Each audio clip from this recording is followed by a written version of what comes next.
Hi folks, welcome to another episode of Motovloggers Unplugged. This week we have Lee, better known as Baylatron.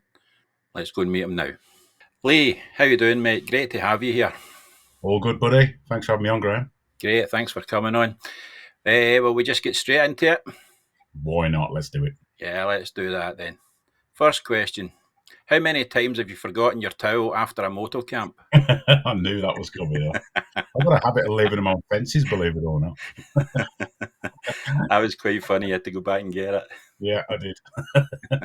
Microfiber. That was just a giant microfiber towel, that was. Yeah, I seen it. Yeah. Hold on, to adjust my volume here. Right. Question 2. How long have you been making YouTube videos? Now, that's a funny one, because my first ever Motovlog video was 8 years ago, which is on my channel now. And that was when I literally first ever put a camera on top of the helmet, and I was just riding, basically. Right. But that's the first video, so I can't say I've been motovlogging for that long, because there was a massive gap. And it's probably been about 3 years since I've been doing it properly. Right, okay. How did you come up with your channel's name? That's a funny one, because obviously my last name's Baylis, so Baylatron, and my son loves Transformers. Transformers. I thought it was something to do with that. Baylatron, yeah. That's how that come about. It's through my son more than anything. Right, good name. How would you describe your channel? I'd describe it as motovlogging channel, and also like camping and things like that, and touring. That's the primary of the channel, basically. There are other things I want to be doing, but keeping it in that sort of cycle. I've been experimenting with new things like 360 videos. Right, yeah, me too. Yep. Mm-hmm. And it just, I don't know whether that'll work, but I'll try it again. But I didn't get many views on that, to be honest. But Right. it is interesting to be able to move the camera around yourself and see what's going on. Yeah. What I found is the quality's quite low when you do that, isn't it, on YouTube? Definitely. Yeah. I've even tried bumping the bit rate up, like from the export from Insta app. Yep. But no, that's the best it's going to be. So. I think it's more on the YouTube side rather than the Insta side of it. Yeah. That's causing that. What made you start motovlogging? I'd say I've always been into motorcycles my whole life, and my uncle used to have a motorcycle shop in Brown Hills, like my way on sort of thing, and I got into it through then, and it's always been in my family motorbikes have. Right. And then obviously, because you're into bikes, you watch YouTube. Yeah. I used to watch the older YouTubers, like Spicy 10 and stuff like that, Super Motovloggers, all that.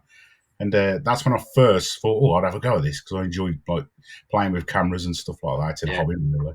Yeah. And then just basically developed from there. But I didn't take it that serious till probably about 3 years ago. Right. Yep. That's how I got into it. Yeah. Yeah. The first time you recorded the video, how did it feel to speak to the camera?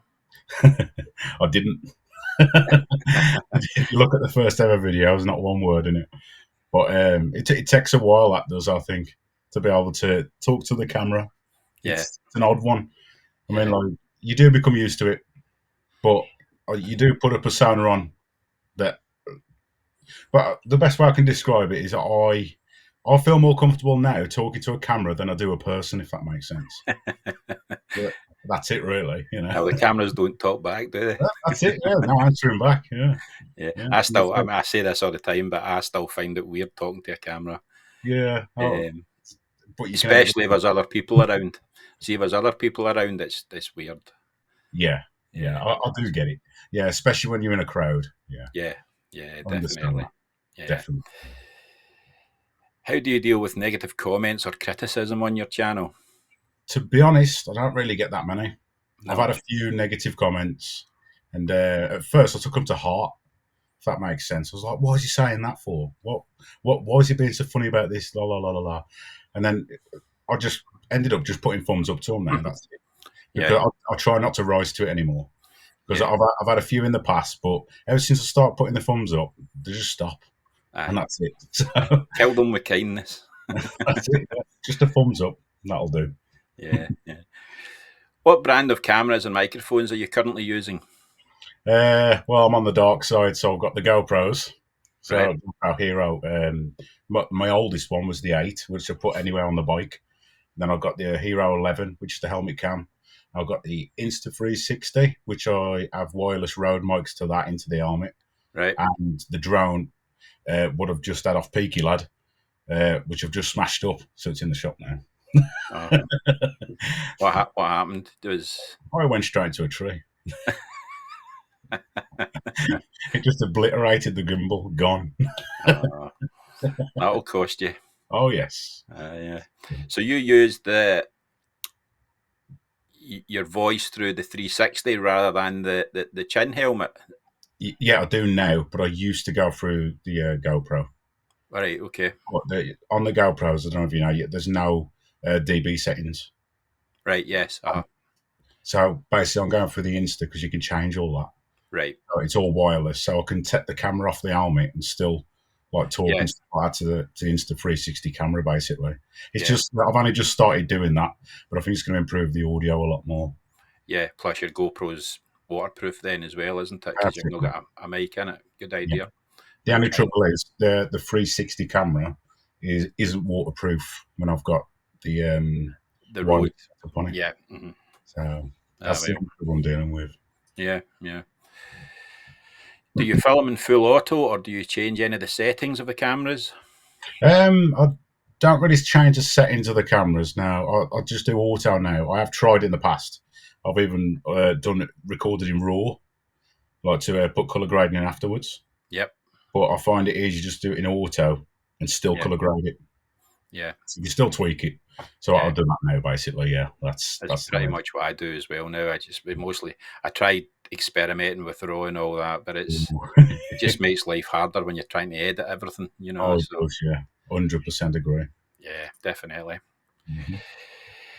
Do you have any other vlogging equipment you use apart from your drone? Obviously, it's in pieces. Yeah, that's it.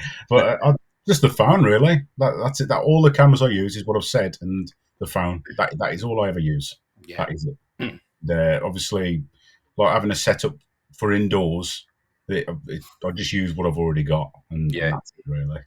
So it's all good. It's all good. Pretty much the same as me, then. Yep. The obviously, like with all the mounts and things like that, and whatever else. For Christmas, the missus brought me the instant motorcycle kit. Yeah. The clamp and all that sort of stuff, and whatever else. So that's nice to be able to move stuff around. I've got the same clamp. It's actually very good. You can get it right tight on the bike. Oh, brilliant! Absolutely brilliant. Yeah. Did you get a wee key with it to tighten it right up as well? Yeah, it's a really chunky piece of kit as well. It's not plastic. I think it's mostly metal, isn't it? Yeah, it's all metal. I think that what you tighten it up with, that's plastic though, isn't it? Yeah. But it's not coming off once you put it on. Hell no. No. What software do you use for editing and why? DaVinci Resolve. That's good. I use DaVinci a lot now as well. Yep. I've been using that for quite a while, and it took me ages to get my head around it. Yeah. But once you get your head around it, you can do so much in there. Yeah, definitely. It really is. But at the same time, I can understand why other people use other softwares for the simplicity of it. Yeah, the Filmora. Yeah. Yes, like that. But I'm used to just DaVinci Resolve now, and because I've got the 360 camera again, I should be able to edit 360 footage in DaVinci Resolve. You can. I do it. So I haven't done that yet. I don't know how to do it, so I'm going to have to look into that. I've actually got a video on my channel that shows you how to do it. Oh, okay. And what to download to do it. And it makes life a lot easier doing it actually on DaVinci. I'll bet it does. Editing so much twice. Because you're editing in the Insta app and then exporting it into DaVinci and then editing it again. So if you can do it all in DaVinci, you'll be lucky. That's the plan. You still have to export it as a 360 video, but then you just bring that into DaVinci and you can change all the direction you're looking and all that kind of thing from there. That'd be nice. That'd be nice. But it's great being able to do it there. Much better. I'll watch your video and have a look. Yeah, it's in there. I think it's under "Trust Me, I Know What I'm Doing" section. It's in there. Right. Okay. How much planning goes into your videos before you make them? Sometimes zero. Right. and then others like the camping videos. There's a lot goes into that really. So I've got Yep. to decide where I'm going. But sometimes I literally go to a place and then wing it to find a campsite, which I think makes it more interesting. But Okay. once I'm there, obviously, like doing the camping videos, talking to the camera, setting all the tents up, things like that, it's all planned out. So I know what I'm doing and what camera angles for stuff Yeah. like that. Yeah. The Yeah. bike side of stuff is more winging it. So it's like literally jump on the bike and you just talk away, say my usual, what you say, like start the video and the ending, and then talk about what you're on about doing that day in the video while you're riding. And that's it, Yeah. really. But yeah, Okay. Good. Good. topic wise, never really got much of a topic. It's just off the cuff, really. No, I do sometimes, but I tend to plan my day out quite OCD like. It's not a bad thing. That's No, no, I know, but all it takes is one road to be closed and that your whole day is ruined. yeah. What's the hardest part of managing a motovlogging channel? Oh, that stumped me, that one.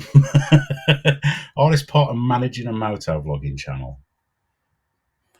Most people say it's getting the time to do it. Yeah, I kind of agree. In fact, now you're right there. Time management's probably one of them, but I'd say the commitment, because sometimes you've heard of YouTuber. What do they call it now?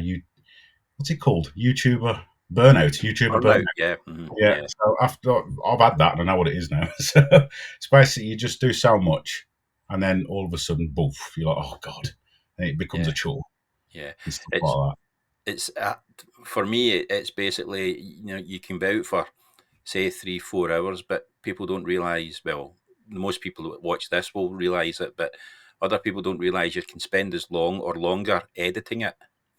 Oh, You know, definitely a lot longer, you know. 100%. Yeah, I think what it is that going out filming it's not the problem, but when you get it back and like you say, the editing side of stuff, yeah, after a while it becomes a chore and you need a break. yeah. That's why my videos ain't 100% consistent every week and that sort of stuff. Uh-huh. I'll do a tour and then it'll be uploaded every week, or I'll do once a month and stuff like that. So, Yeah, yeah. mm, For me, it's if you're out for 3-4 hours, it's you've got to cut that down to 10 minutes, basically. mm, And that annoys me, but you've just got to do it. So yeah, that's it. Yeah, yeah. yeah, yeah. How do you balance riding for pleasure versus riding for content? That's actually I'm pretty good at that. So it's if I want to go out for a ride, like to clear my head, I'll just go and leave the cameras at home. Yeah, Literally, definitely. And then obviously if I'm going camping or doing a tour or with other YouTubers, I always take the cameras. yeah, I've had yeah, some occasions where I've been out with YouTubers with no cameras, which was it's pretty nice doing that. To be fair, yeah, but yeah, not like I said. If I'm in my own mind, if I want to make the video, I will make the video. But if I yeah. don't, I need that break, and I don't make the video, and that that is it. Just Like go out without it. Yeah, that's it. yeah, yeah. Mm. Are there any motovloggers that inspire you? But there's a few to be honest. Obviously, all the usuals: Teapot One, um, TMF, Yep. and the new one what I've got into is a $1 Million Bogan. Oh, I love his videos. I think they're great. Absolutely brilliant. Yeah, He's I think they're brilliant. so good, so good. It's, Yeah, it's, it's not just his editing, which I think is really good because it's raw, yeah, but it's just him himself. He brings so much to it, and he's just yeah, completely himself, no yeah, matter what. yeah, And I really like that about him. yeah. I see a lot of people don't like him, but I think he's great. Now he's brilliant, And it's the absolute basics. It's basically just one camera. He's not got a microphone up to his head or anything. I think it's brilliant. It's and it funny works. as well. It's funny. Yeah, it's funny as well. Yeah, definitely. Yeah. Yeah. Do you have a favourite video you've made and what made it special for you? It's not a video. It was probably the 2023 Scotland tour. Right? That's my favourite because that was the first time I went to Scotland properly, and it was Okay. a solo tour, and it was brilliant. That was probably my favourite thing I ever done. I did it in April, so there's no midges. Yeah, that's the And, best time to do it. it was a little dippy, it was, Yeah, but the roads it was great. Didn't have many tourists, anything like that, and I absolutely loved it. yeah. April, May is probably the best time to come up. There's no midges, and it's not full of camper vans yet. So, That's it. because there's some amount of camper vans nowadays Yeah. I can imagine. everywhere. Where do you see your channel going in the next couple of years? In the next couple of years, I want to focus a lot more on like solo tours again Right. and on the camping videos. So it could take me anywhere that could. But I've gone over the 1,000 subscriber mark now, and Okay. I'm not really fussed about getting more subscribers, if that makes sense. Yep. I'm doing it because I want to do it now. Yeah. That's it. Because in my own mind, when I do it that way, I, I, I enjoy it more. Yeah. So Yeah. I'm not trying to impress anybody. I'm just doing it because I want to do it. Yeah. And it's something you can look back on when you're old and can't ride a bike. That's it. And the kids can see it too and stuff like that. Yeah. You know? But if it does progress, it progresses, and I'll be grateful for it. Yeah. But at the same time, I'm doing it because I want to do it. Yeah. I mean, I've watched all your camping videos. Hence the reason I got a Trangia Mm. just at Christmas there. Yeah. So Yeah, that's a brilliant cooker, by the way. yeah, yeah, I'm looking forward to using it. Yep. What's one thing you wish you knew before you started motovlogging? How much time it takes Yeah. and effort. The And most answers I get are how long it takes and how much it costs. that's another one, how much it costs. I could say that just lately as well. Yeah, yeah. That That drone's costing me a fortune. that's going to cost you. Yeah, that's sad to say. It will cost you that. Yeah, yes, it will. Any advice for someone just starting out in motovlogging? I'd say if you're going to start out motor vlogging, do it because you want to do it. Yep. If you do it half-hearted, you won't do it. You just go out there, do it for yourself, and don't expect massive views straight away. Because I Yeah. know when you first start, you think, yes, I'm going to get this many views, I'm going to be this, that, and the other. But it doesn't really work like that. There's a lot more to it, and much more involved than what people think. But Yeah. I wouldn't discourage somebody from doing it. Go for it. It's brilliant because it's a brilliant community of people. And once you start speaking to people and watching other videos, other moto vloggers, then it just inspires you more. Yeah. So Yeah. definitely go for it, but just take what each day as it comes, basically. Yeah. The community is very good. Obviously, I talk to PK and Crazy Legs on a bike and that quite a lot, and there's and we all do lives together, so it's quite a good community. It is. It is. Yeah, definitely. This question's just for me. Best fuel for a Trangia stove? Well, if you see my little short, just don't put propane in it. That's what I say. All right, okay. No, that'll just cause an explosion with me. Is it the bioethanol? It's the best. Yeah, I like the alcohol. So just the alcohol itself, what you buy from like Go Outdoors and things like Right. that. So yeah, that's it really for that sort of stuff. But you have got the alcohol stove, haven't you? Yeah, yeah, Yeah. yeah. So I've got both as well now. I've got the gas one as well. Right, But with the gas, like let's say if I took it camping tomorrow, I might have issues with it because how cold it is. right, okay. You were shaking it up and stuff like that. But with the alcohol, you never got any problems with ever getting it working properly. To be honest. Yeah, that's one of the reasons I bought it as well, was that with the gas canisters, you're never quite sure how much is in there, Yeah. gas wise, whereas the alcohol, Mm. it's a bit It easier. is. It is a lot easier. It is Yeah, definitely and it'll work anywhere at any time. every time. Yeah, aye, brilliant. Yeah, right, Lee. That is you answered all questions. That was quick. It goes To in be quick. Well, we'll be at 20 minutes. That's honest. perfectly all right. Yep. Yeah, brilliant. Again, thank you very much for coming on. I really appreciate it. And hopefully, are you going to ABR this year? Well, I haven't booked it yet, but it'll be the first time I do as well. Yeah. So Oh, you should go. It's fantastic. yeah, I'm going to speak to the missus and book it. Yeah. But, yeah, I'll be coming. Yeah. Well, so there's 3 or 4 years coming down from Scotland. So no doubt we'll bump into you if you're there. Excellent. Yes, you will. Next to the bar, probably. 100%. So again, thank you very much for coming on. I really appreciate it, mate. It's brilliant. Brilliant being on here, mate. Enjoyed every Cheers. minute. Thank you.